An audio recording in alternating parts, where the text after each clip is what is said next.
और दोस्तों, मैं पहुंचता हूं अजीम आलिम नौजवान हज़रत मौलाना ज़ैद अब्दुल रहीम साहब, जो जनरल सेक्रेटरी हैं सहाबा एक्शन कमेटी के, और जिसका प्रोग्राम 11 जून को इंशाअल्लाह ताला, जब ईद उल अज़हा के बाद अय्याम तशरीक की तकमील के बाद 11 जून को बाद नमाज इशा सहाबा एक्शन कमेटी के ज़ेरे तमाम और उसके सदर मोहतरम की सदारत में एक प्रोग्राम होगा जिसका उन्वान है दहशतगर्दी का इलाज सहाबा की गुलामी।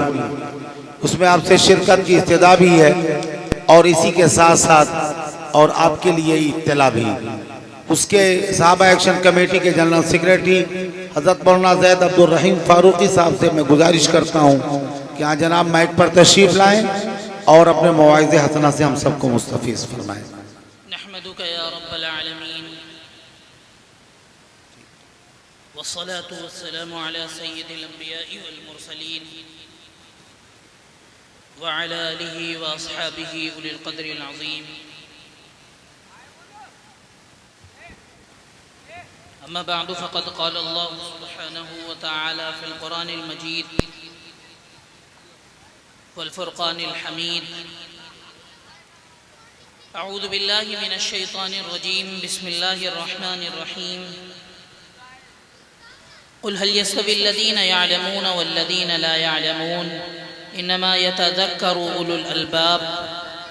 क़ाल नबी सल्लल्लाहु अलैहि वसल्लम कुल्लुकुम राइन व कुल्लुकुम मस्ऊलुन अन रइयतिही। सदक़ल्लाहु मौलाना अज़ीम।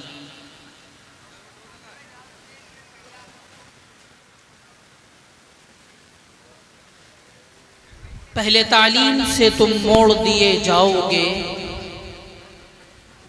पहले तालीम से तुम मोड़ दिए जाओगे, फिर किसी जुर्म से तुम जोड़ दिए जाओगे। हाथ से हाथ की जंजीर बनाकर निकलो, हाथ से हाथ की जंजीर बनाकर निकलो, वरना धागे की तरह तोड़ दिए जाओगे। मेरे अजीज साथियों, पर्दा नशीन मेरी माएँ और बहनें, स्टेज पर तशरीफ़ फरमा मुअज़्ज़ज़ उलमा इकराम और तमाम हाज़रीन मजलिस, सबसे पहले तो हम सबको अल्लाह रब्बुल इज़्ज़त का शुक्रिया अदा करना चाहिए कि उसने हम सबको इस दीनी महफिल में, इस दीनी मजलिस में आने की तौफ़ीक़ अता फरमाई। और मैं शुक्रगुजार हूँ मेरे बहुत ही करम फरमा बड़े भाई हाफिज़ सैयद वसी साहब का कि आपने अपनी मेहनतों से, काविशों से और मुस्लिम यूथ ब्रदर्स के वो तमाम ज़िम्मेदारान, ख़ास तौर से कारी यूनुस साहब, हाफिज़ बिलाल साहब, कारी अहमद साहब और दीगर तमाम ज़िम्मेदारान ने आज की इस महफिल को इतनी खूबसूरती से सजाया और संवारा। मैं दिल की गहराइयों से आप हज़रात का शुक्रिया अदा करता हूँ। मेरे भाइयों, बहुत मुख्तसर सा वक्त है, फेरिस्त बहुत तवील है, चंद मिनट मेरे पास है। उन्वान से मुताल्लिक़ चंद गुजारिशात आप हज़रात के दरमियान रखूँगा, उसके बाद अपनी जगह लूँगा। मेरे भाइयों, आज का यह अज़ीमुश्शान इजलास तालीम की मुनासिबत से मुनाकिद किया गया है और मैं समझता हूँ कि हमारे आका व मौला जनाब मुहम्मदुर रसूलुल्लाह सल्लल्लाहु अलैहि वसल्लम की सीरत का सबसे अहम पैगाम, आपकी सीरत का सबसे बड़ा उन्वान अगर कोई है तो वो तालीम। अल्लाह रब्बुल इज़्ज़त ने इस दुनिया में 18,000 किस्म की मखलूक़ात को पैदा किया। उन 18,000 किस्म की मखलूक़ात में सबसे आला, सबसे अफजल मकाम इंसान को अता किया, सबसे बुलंदी का मकाम इंसान को नवाजा गया। जबकि अल्लाह रब्बुल इज़्ज़त ने इंसान से पहले फरिश्तों को भी पैदा किया और हम सबको मालूम है कि फरिश्ते नूर से पैदा की हुई मखलूक हैं।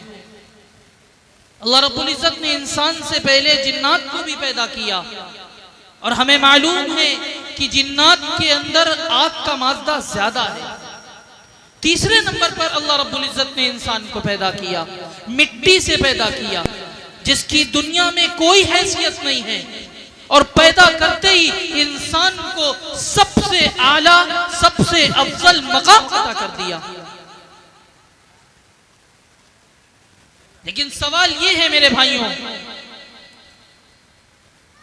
सवाल ये है कि इस मिट्टी के पुतले में वो क्या खासियत है, वो कौन से सुर्खाब के पर लगे हैं जिसकी वजह से इंसान को अल्लाह रब्बुल इज़्ज़त ने इतना बड़ा मकाम अता कर दिया। इसका जवाब कुरान मजीद ने दिया है बहुत मुख्तसर से लफ्जों में, बहुत मुख्तसर से लफ्जों में उस पूरे वाक़या की तरफ इशारा कर रहा हूं जिसकी बुनियाद पर इंसान को अशरफुल मखलूक़ात बनाया गया।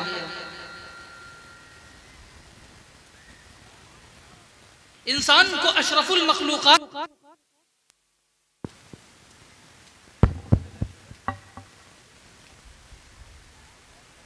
मेरे भाइयों, अल्लाह रब्बुल इज़्ज़त ने जब इंसान को पैदा करने का इरादा किया तो ये बात सबसे पहले फरिश्तों के दरमियान रखी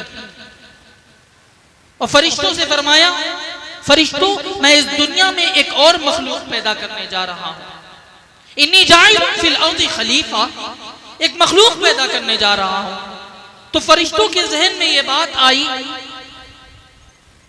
कि हम अल्लाह की इबादत करते हैं, हम अल्लाह की इताअत करते हैं, अल्लाह की फरमाबरदारी करते हैं, तो वो दूसरी मखलूक जो आएगी वो क्या काम करेगी, वो क्या काम करेगी।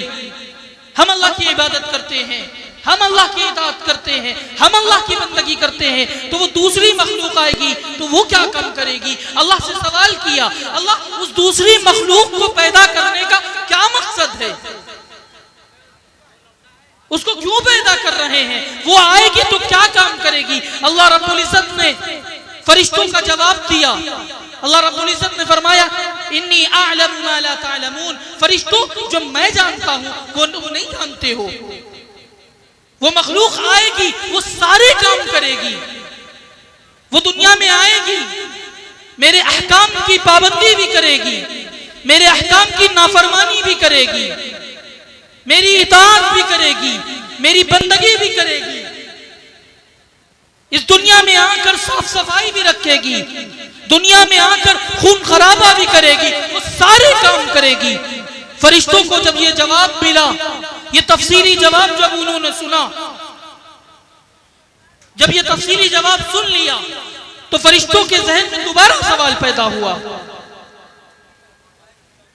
और कहने लगे, अतजअलु फीहा मन युफ्सिदु फीहा व यस्फिकु दिमा, ऐ इलाहुल आलमीन, ऐसी मखलूक को पैदा करने की क्या जरूरत है, ऐसी मखलूक को पैदा करने की क्या जरूरत है जो दुनिया में आकर दुनिया को गंदा करे, जो दुनिया में आकर तेरे अहकाम की नाफरमानी करे, जो दुनिया में आकर खून खराबा करे, ऐसी मखलूक को पैदा करने की क्या जरूरत है। और रही तेरी इबादत और इताअत की बात, तो वनहनु नुसब्बिहु बिहम्दिका व नुक़द्दिसु लक, तेरी तस्बीह हम बयान करते हैं, तेरी इबादत और इताअत हम करते हैं, तेरी फरमाबरदारी हम करते हैं, उसके लिए हम काफी हैं। क्या जरूरत है आपको उस दूसरी मखलूक को पैदा करने का मकसद समझ में नहीं आया। अल्लाह रब्बुल इज़्ज़त जवाब देता है, फरिश्तों इन्नी अअलमु मा ला तअलमून, जो बात मैं जानता हूं वो तुम नहीं जानते हो। बात खत्म हो गई। अल्लाह रब्बुल इज़्ज़त ने हज़रत आदम अलैहिस्सलाम को पैदा फरमा दिया, उनके अंदर रूह डाल दी गई। अल्लाह रब्बुल इज़्ज़त ने हज़रत आदम अलैहिस्सलाम को तमाम चीजों का इल्म सिखाया, इस दुनिया में पाई जाने वाली हर चीज का नाम बताया, हर चीज का काम सिखलाया। उसकी खासियत बतलाई, उसके फायदे बतलाए, उसके नुकसानात बताए। गोया अल्लाह रब्बुल इज्जत ने हजरत आदम अलैहिस्सलाम को साइंस का इल्म अता कर दिया, तमाम चीजों के नाम बतला दिए, तमाम चीजों के काम सिखला दिए, तमाम चीजों के फायदे और फीचर्स बतला दिए। जब हजरत आदम अलैहिस्सलाम ये तमाम चीजों के नाम को सीख गए, काम को सीख गए, तब अल्लाह रब्बुल इज्जत ने फरिश्तों को हजरत आदम अलैहिस्सलाम के सामने बुलवाया और पूछा, जो इल्म हजरत आदम अलैहिस्सलाम को सिखाया था वो फरिश्तों से सवाल किया, फरिश्तों ये बताओ इस चीज का क्या नाम है, इस चीज का क्या काम है, इसकी क्या खासियत है, ये चीज किस काम में आती है, इसके फायदे क्या हैं, इसके नुकसानात क्या हैं। फरिश्तों को नहीं मालूम था। फरिश्तों ने आजिज़ी का इजहार किया और कहा, सुब्हानक ला इल्म लना इलाहल आलमीन, तेरी जात बहुत बुलंद है, हर ऐब से पाक है, हमें इस चीज का इल्म नहीं आता, हमें इस चीज का इल्म नहीं आता। जब फरिश्तों ने आजिज़ी का इजहार किया तो अल्लाह रब्बुल इज्जत ने हजरत आदम अलैहिस्सलाम से फरमाया, या आदम अंबिहुम बिअस्माइहिम, ऐ आदम इन तमाम फरिश्तों के सामने इन तमाम चीजों के नाम बताओ, इन तमाम चीजों के काम बताओ, इन तमाम चीजों की क्या खासियत है ये बताओ। जब हजरत आदम अलैहिस्सलाम ने इन तमाम चीजों के नाम और काम बतलाए, फरिश्ते देखकर दंग रह गए।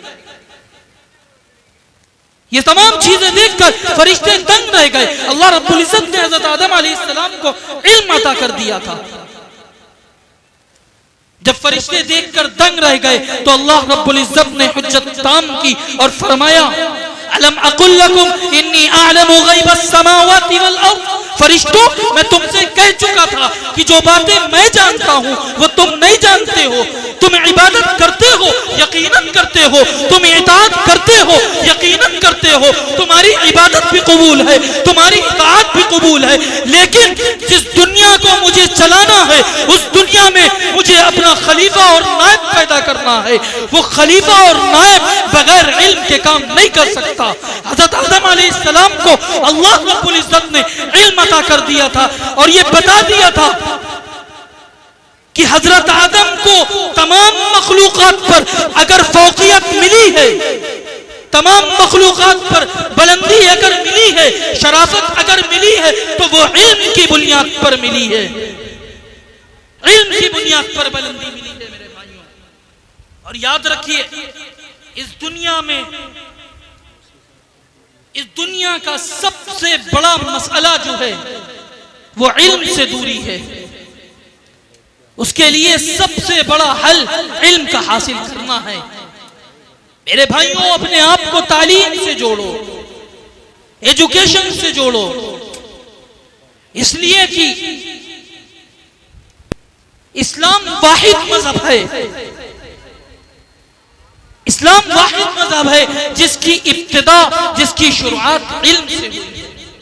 आप तमाम मज़ाहिब का जायजा ले लीजिए, तमाम मज़ाहिब का जायजा ले लिए, वो चाहे क्रिश्चियन हो, यहूदी हो, चाहे हिंदुइज्म हो, किसी भी मजहब को पढ़ लीजिए, किसी भी मजहब की शुरुआत इल्म से नहीं हुई। इस्लाम वाहिद मजहब है जिसकी शुरुआत इल्म से हुई।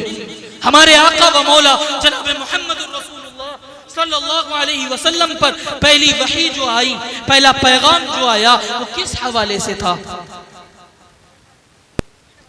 वो किस हवाले से था? तौहीद के हवाले से था,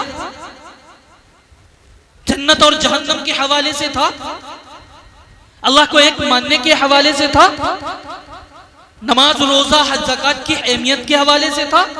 नहीं नहीं मेरे भाइयों, पहला पैगाम जो आया, पहली वही जो आई, वो इल्म के हवाले से आई। अल्लाह रब्बुल इज्जत ने पहली वही जो भेजी, इक़रा बिस्मि रब्बिकल लज़ी खलक़, ऐ नबी पढ़िए अपने रब के नाम से जिसने सबको पैदा किया।